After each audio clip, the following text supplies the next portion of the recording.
Guys, അപ്പോൾ ഇന്ന് എൻ്റെ അച്ഛൻ്റെ പിറന്നാളാണ്. അപ്പോൾ അച്ഛൻ്റെ പിറന്നാൾ സെലിബ്രേറ്റ് ചെയ്യാൻ വേണ്ടിയിട്ട് എൻ്റെ അച്ഛൻ്റെ ഫ്രണ്ട്സ് വരുന്നുണ്ട്.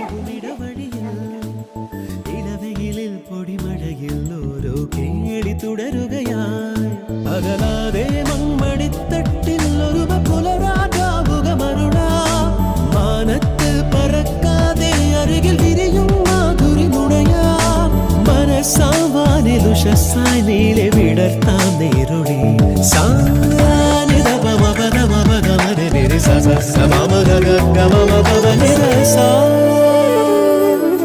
വെള്ളിൽ പറവകളായി നാം പൊങ്ങി പടരാം വർണ്ണം വിതറിയ വാനിൽ തമ്മിൽ കലരാം